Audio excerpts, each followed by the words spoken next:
you. Senator David Pocock. Thank you, Acting Deputy President. It's always a tough act to follow Senator Bragg on franking credits or superannuation, for that matter, with his keen interest and knowledge. But I rise to speak on Schedule 5 of this bill in relation to small business. This is another bill that, when introduced, presented potential unintended consequences for small businesses, consequences that small business owners weren't made aware of. Thankfully, key accounting and tax bodies noticed the risks and raised them with my office. I want to thank Chartered Accountants Australia and New Zealand, Certified Practising Accountants Australia, the Tax Institute and the Institute of Public Accountants for their engagement on these matters. I also want to thank the government for revising the explanatory memorandum to address the concerns raised on behalf of small businesses. It's common practice for small businesses to use capital raisings and franked dividends to facilitate the departure of one or more shareholders from a company. For example, when a new generation of family members invests in the family business and a franked dividend is paid to the departing generation of shareholders. Those are frank credits the departing shareholders have legitimately earned and deserve to be treated as legitimate.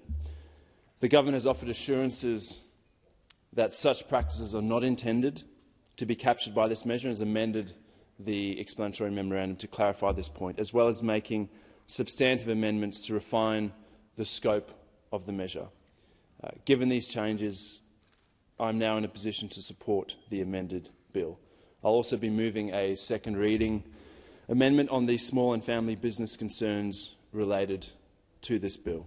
I hope that moving forward, my parliamentary colleagues will commit to consulting the small business community on legislative changes that have the potential to negatively impact them. Too often, legislation is introduced and passed without small businesses being made aware of how they might be affected. We know that most small business owners are flat out running their small businesses and not necessarily checking in on what the Parliament is discussing. We can and must do a better job in this place of consulting directly with the people impacted by our decisions. And I would argue that we need to do so early in the process, rather than at the last moment or worse, after legislation has passed.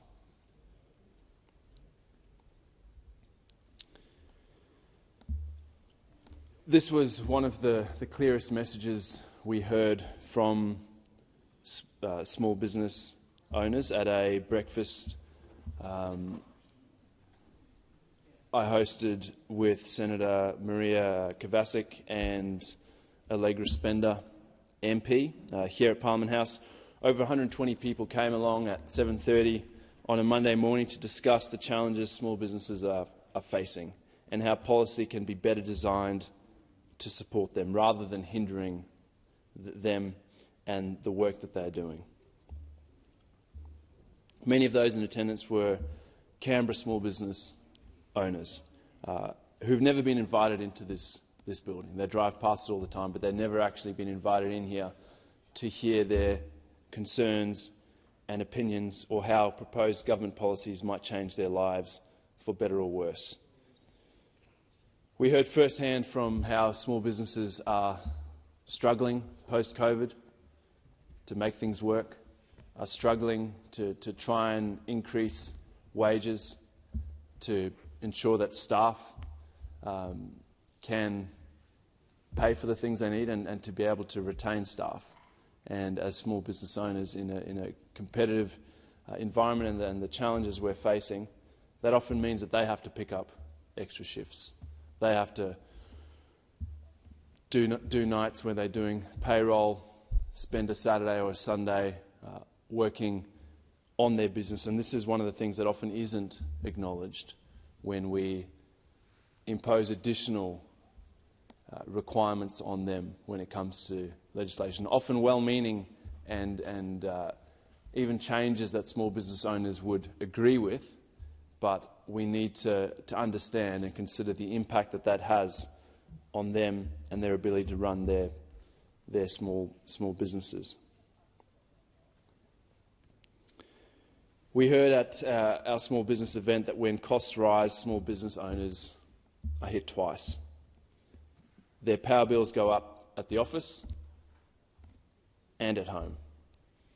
Their supplies go up in cost, as do their groceries. Their margins shrink as the pressure grows to make ends meet.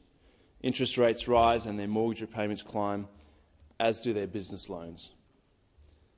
Then they're forced to refinance to bring capital into the business and cover the squeeze on revenues. A Treasury report released last December found that 1 in 5 small business owners had been diagnosed with a mental health condition in recent months. These people and the businesses they run are the lifeblood of our economy. They're vital to the prosperity of our communities and to addressing Australia's productivity slump. Most small business owners are inherently optimistic. But we know that behind the scenes, many are burning themselves out, sometimes wondering why they went into business in the first place and asking themselves if they'd be better off just shutting up shop. And this has to change. And that starts with involving small business owners in the policy development process, consulting them every step of the way. Instead of making their lives harder, we should be looking for opportunities to support the great work they do. The decisions we make here should remind people who start their own businesses that they are right to be optimistic, and that we in this place want them to bet on themselves, want them to back themselves and start that business, to create new things, to take calculated risks, and to play their part in shaping the future of our economy and our country.